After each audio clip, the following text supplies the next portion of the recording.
An update event is a type of single-touch payroll lodgement that reports the year-to-date payroll figures to the ATO. This video will take you through the process of lodging an update event. You can start an update event by selecting Reports, then Single-Touch Payroll. From the next screen, select Create Update Event. Specify the correct financial year and pay schedule, then select Create.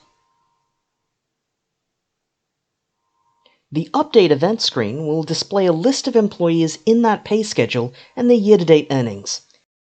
If an employee has any differences in tax treatment or income types such as closely held payees or employees receiving foreign income, these amounts will be recorded in their own row and the type will be listed in the income type column. If you wish to check for a particular employee, you can filter the list by name from the left, but it won't affect the data lodged to the ATO. The entire list will be lodged. There's also a checkbox listed as Is Final. This tick box is to represent that these earnings will be the final payments for this employee for the financial year. It's also possible to download an Excel report for the update event using the Download button. This will export a report for either the update event itself or a report for the aggregated year-to-date STP totals. From the Actions menu, you can also perform several actions, including adding an employee, requesting client authority if you're a tax or BAS agent, entering fringe benefit amounts, and more. Don't worry if you don't see all of the options displayed, as only those that are relevant to your business will be displayed. If you wish to delete the update event, you can do so by using the Delete Event button from the right. Once you're ready to proceed with lodging the update event, select the Lodge with ATO button. The lodgement will differ depending on how you've configured your ATO settings.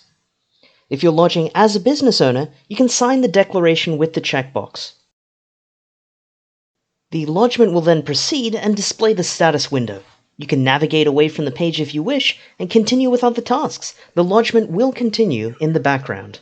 Alternatively, if you're lodging as a registered tax or BAS agent and you don't have a standing authority recorded, then you will need to request authority from the client.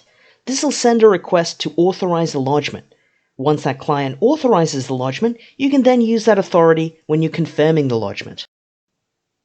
Now, when you start confirming the lodgement, you can either select the client authority that the client provided you with, or alternatively, if you have a standing authority, you can select that and proceed with the lodgement that way. You can then select the checkbox to sign the declaration and select Lodge Update Event to proceed. Once you've lodged the update event, you can minimize this window and continue with other tasks. The lodgement will continue in the background. If you wish to review previous lodgements, you can do so by navigating to the Reports, then the Single-Touch Payroll section.